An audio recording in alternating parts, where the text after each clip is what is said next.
That was it. We were no longer friends after that moment. He came to work, we wouldn't talk.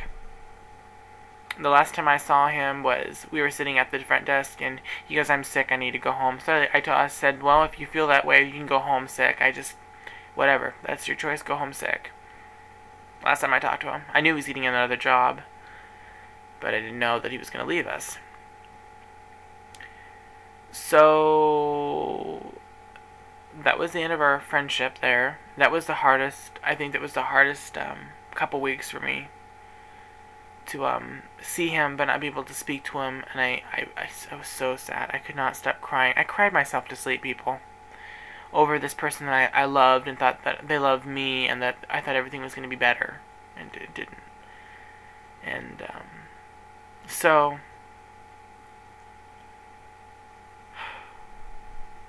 we that was it.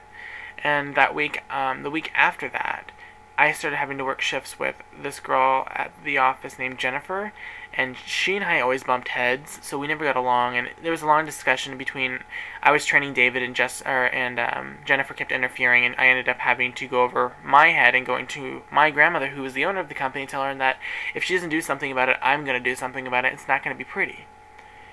So Jennifer ends up getting an ass chewing, and my grandma told me that we were going to be releasing her from work soon if she doesn't shape up. So I'm on my day off. Well, I had a day off, and then my grandma called me the next day and told me, "Oh, I don't have to come in on Wednesdays," because Wednesdays I came in for administration, and I only worked 4 hours. So I didn't answer the phones. I just did paperwork and I filed stuff. And so I'm like, okay, if you want to give me another day off, that's cool. I need time to vent anyway. I just, working so many hours at that office, sometimes you just need time away. And I'm sleeping. Oh, my grandma's putting my check in the bank for me. And I guess I slept through her calling, and I had a voicemail. My mom calls the house phone, and she's screaming to answer the phone. I'm like, what's going on? And I go to answer the phone, and my grandma's telling my mom that she's mad at me because I'm gay, and that it's on my MySpace, and it needs to come off, and da-da-da-da-da, and that it needs to be changed because she's so mad at me, and she's irate. My mom's like, you need to be careful, she's so mad at you. So now I'm upset. I'm like almost to tears because I can't believe that. How would my grandma know that I was gay? And how would she look on my MySpace? Because you'd have to be my friend and she would have to look me up, and she wouldn't be able to because she doesn't have a MySpace. So she calls my house phone and she starts chewing me out. I'm like, you know what? I'm not going to deal with this. You can talk to my attorney if you're going to treat me this way. And I hung up the phone. So now I'm crying. I call Sam, and I'm shaking, and I tell her what's going on, and she's like, okay, I had plans anyway to go get my hair done and my eyebrows waxed, so I thought maybe my grandma and I could work through this like all our other fights that we've had in the past. And so, we meet up.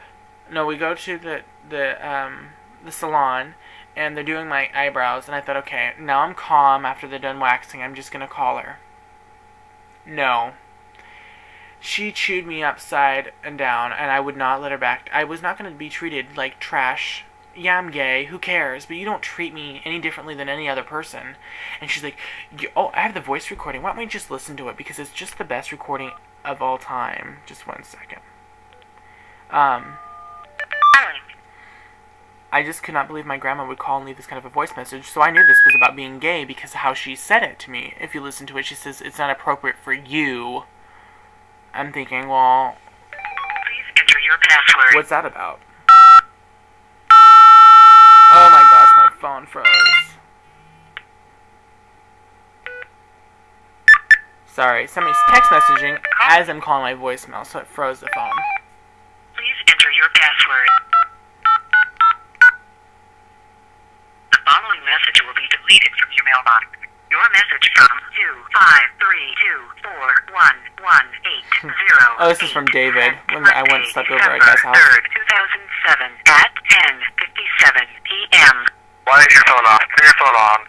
You need to text me back. Your phone should not be off when you're spending the night at a boy's house. Call me back or text me back. Text me back, actually. Don't call me back. Text me. Okay, bitch. Bye. To replay this message, press 4 to erase.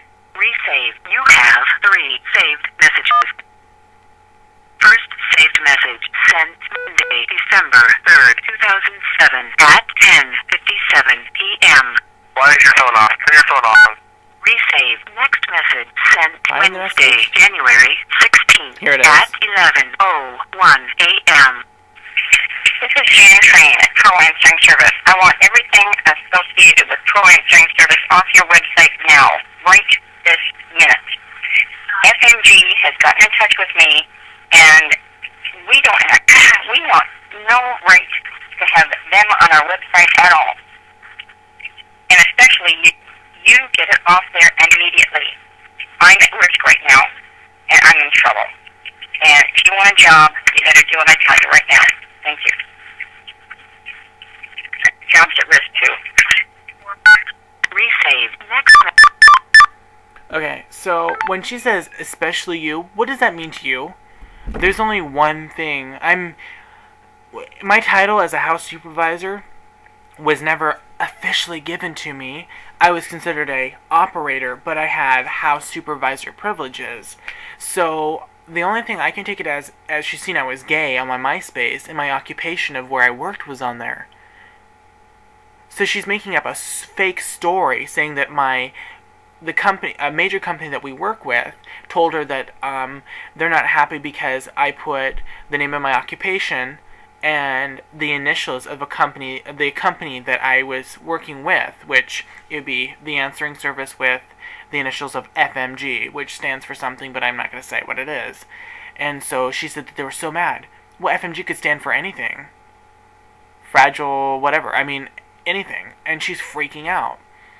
Okay, so I'm thinking, when I'm talking to her on the phone, she told me a supervisor from this hospital that I answer with would like me removed because of this. I'm like, well, what manager was it? She goes, well, I'm not entitled. I don't have to tell you anything. I'm like, yes, you do. Because if they have a problem with me being gay, then they're going to be getting sued too. You can't just request that somebody's fired because you don't like their sexual orientation when it has nothing to do with you. I'm not hitting on anybody. I'm doing my job 110%. I'm doing everything that's asked of me. If you would not like me to put where I work, you could ask me nicely without giving me a lovely voice message like that. You could have settled that with, I would prefer if you would not do that, please. Could you just take it off your MySpace? Or change it to just say, an answering service. Don't say the name of the company. That could have been done too. But no, she didn't do it that way. She did it that way. And then she made up a lie on top of it. So she's not only jeopardizing her business, but a major hospital corporation's business, because she's bringing them involved, which they had nothing to do with this, which we all know why. So I talked to her. She goes, oh, you quit this morning. I said, I never quit. She goes, yeah, when you said I'd have to talk to your lawyer, I consider that as you quit. I said, well, I didn't quit. I would never quit because I don't have a backup plan. She goes, well, you're fired then.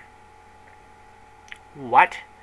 So now I'm letting go. I'm just ripping into her because now she told me I got fired.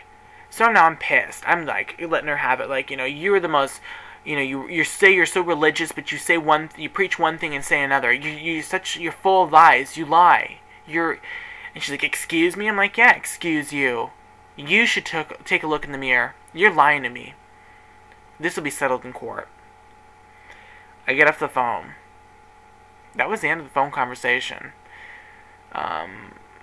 That weekend, Sam was still working for my grandmother, which she was surprised that Sam worked for her still.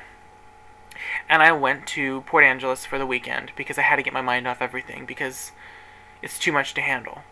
So I went away, and in the process of it, Sam calls and tells me that she's moving out. Now, there's a story behind Sam. She had a thing for me, but I don't know what motivated. I think we fought a lot. We did fight a lot. We didn't get along about stuff. But I think when you're around somebody 24 hours, like working with them 24 hours, and you live with them 24 hours, they tend to get it very annoying when you don't have a break from them. I mean, some families have time where they don't have to be with that person, and my relationship with her, we never did have time away, which ruined our relationship. So anyway, she moved out with Justin, which she told me she hated Justin's guts, but she moves in with him anyway. Did not make sense at all to me. So she had nowhere to turn, which I understand, so she went back to Justin. Now they're best friends now, which, it's meant to be because I know that he'll take care of her and that everything will be fine. I'm not saying I didn't do that, but I'm just saying that it's like passing the torch. I mean, I miss her for everything. I miss her. I give up everything to have her back, but